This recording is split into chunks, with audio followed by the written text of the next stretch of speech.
colocou um fruto na nossa frente e disse: olha, esse fruto não representa você, esse fruto representa o que você precisa. E no dia que você comer ele, você vai se tornar a pessoa que você ainda não é. Foi num piscar de olhos.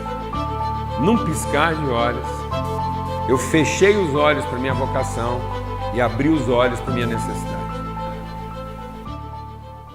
E é isso que Paulo está dizendo. Paulo diz assim: a minha oração constante por vocês, eu estou constantemente orando por vocês, para que sejam iluminados os olhos do vosso entendimento, para que vocês possam reconhecer as riquezas da vossa vocação. Então, muitas vezes, nós estamos tendo a percepção do serviço sem a convicção da riqueza da vocação. É muito comum hoje encontrar cristãos que acham que Deus nos chamou para fazer um serviço de uma coisa que deu errado. Então Deus começou uma coisa, deu errado, não funcionou como Ele queria, e agora Ele está convocando um tanto de servos para colocar em ordem aquilo que ficou desorganizado. E não, a vontade eterna de Deus sempre foi trazer seus filhos para essa realidade, para que no enfrentamento dessa realidade, seus filhos fossem formados no conhecimento da substância da qual nós somos feitos. Para que ninguém olhasse a si mesmo pela aparência, ninguém olhasse para si mesmo pela dificuldade que enfrenta, ninguém olhasse para si mesmo pelo problema que tem que ser resolvido como se fosse um empregado para resolver uma coisa, mas que cada um pudesse ter de si o olhar de um pai que trouxe o seu filho para uma realidade, para que no enfrentamento dessa realidade nós pudéssemos conhecer todas as virtudes das quais nós somos feitos. E não quais os serviços que nós temos para realizar. Então isso é um olhar. Jesus diz: então vocês entenderam tudo de uma determinada maneira até agora, mas agora eu vou trazer para vocês um outro olhar. Porque se os olhos de vocês não forem iluminados, quão profundas serão as suas trevas. Então, se os olhos do nosso entendimento não forem iluminados, mesmo Jesus tendo declarado a nossa libertação, nós vamos continuar pensando como escravos, apesar de não sermos mais escravos. Por isso que Jesus, falando também aos discípulos e falando na igreja, quando Jesus se coloca na congregação, quando Jesus está reunindo aquilo que é o olhar antigo da reunião do templo para o novo olhar da vocação do Filho, Jesus se coloca no meio do olhar antigo para trazer um novo olhar e diz assim: o Espírito de Deus me ungiu. Para quê? Para proclamar liberdade. Então a liberdade está proclamada. Mas também me ungiu para dar vista aos cegos, para iluminar o olhar de vocês, para colocar em liberdade os oprimidos. Então, uma coisa é proclamar liberdade aos cativos, e isso já foi proclamado. Tudo que precisava ser feito pela liberdade de qualquer ser humano nascido ou por nascer, já foi feito. Um único ato de justiça já libertou todos os homens. Não há nada a ser feito em favor da salvação de qualquer ser humano. Não há sacrifício. Nenhum de nós aqui foi chamado a fazer um sacrifício em favor da salvação. Isso seria uma mensagem anticristo, porque ia anular a eficácia daquilo que foi feito uma vez por todas. Ninguém aqui vai derramar uma gota de sangue. E essa conversa de falar assim: eu paguei o preço pela salvação do meu marido, isso é anticristo. Talvez seu marido não está bem salvo ainda, porque é você que está pagando o preço para salvar ele. Talvez seu filho não está totalmente salvo, porque você está achando que tem que pagar o preço da salvação dele. E o ministério da igreja é, tendo sido iluminados, nós agora fazemos o ministério da reconciliação.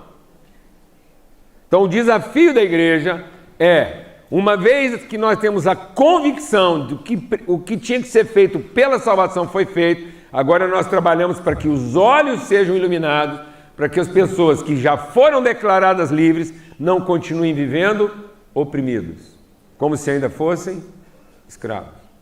Então todo o trabalho da igreja é para que os olhos sejam iluminados, para que as pessoas sejam conduzidas à liberdade, a liberdade que já foi proclamada, para que eles não vivam mais oprimidos. Então Paulo diz que nós, como igreja, temos o ministério da reconciliação. Por isso que Jesus está dizendo, eu declaro liberdade, eu dou vista aos cegos para pôr em liberdade os oprimidos. Então nosso grande desafio hoje é conduzir as pessoas a uma percepção e um conhecimento de uma liberdade que já foi declarada, mas que elas ainda não estão vivendo, porque elas acham que ainda tem que ser feito mais alguma coisa para que elas possam ser efetivamente livres. E elas não vivem a liberdade que já lhes foi concedida, e aí passam a ser filhos que ainda se comportam como escravos. E isso acontece num piscar de olhos, porque foi num piscar de olhos que a gente parou de pensar como filho e começou a pensar como escravo. Deus nos criou para um propósito. Deus nos criou para um propósito. E tudo que Deus colocou à nossa volta, na natureza, é para que a gente entendesse a nossa vocação. Então, quando Deus colocou uma árvore produzindo fruto, Ele disse assim, toda vez que você olhar para uma árvore e pegar um fruto, lembra de quem você é. Vou repetir. Toda vez que você olhar para uma árvore produzindo fruto, ela é para lembrar quem você é. Você é alguém que já foi abençoado a partir de uma semente incorruptível para gerar frutos da virtude que já foi plantada em você. Então, eu já abençoei você para frutificar. Então, nesse sentido, quando eu olhasse para a mesa significava a realização do meu propósito.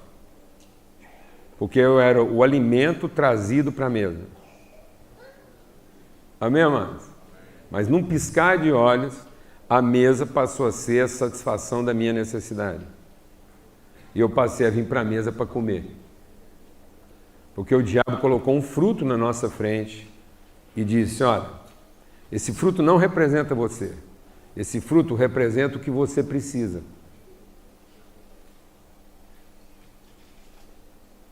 E no dia que você comer ele, você vai se tornar a pessoa que você ainda não é. Foi num piscar de olhos.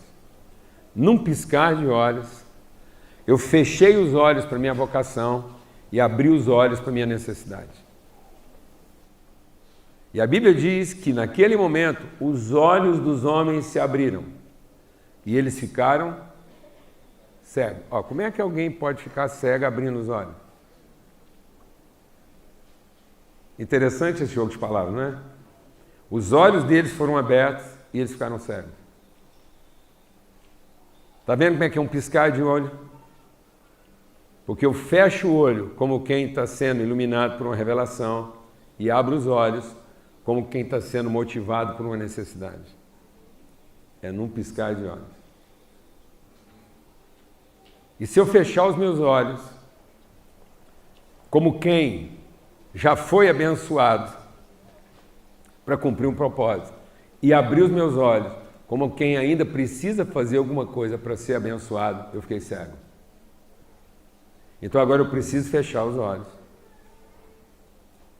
para abrir os olhos. Glória a Deus. Amém? Eu preciso morrer como quem fecha os olhos e abrir os olhos como quem ressuscita. Num novo entendimento. Então agora eu vou fechar os olhos como quem morreu na carne e vou abrir os olhos como quem ressuscitou no Espírito. Por isso que Paulo, escrevendo aos Coríntios, na primeira carta de Paulo aos Coríntios, no capítulo 15, isso é só o cenário daquilo que eu quero repartir com vocês. Mas para você saber que está lá em 1 Coríntios, capítulo 15, Paulo falando exatamente da ressurreição, ele diz assim: se um morreu por todos, então logo todos morreram. Então eu quero te dizer uma coisa: a morte de Cristo vai além de nos dar a paz de quem pode morrer.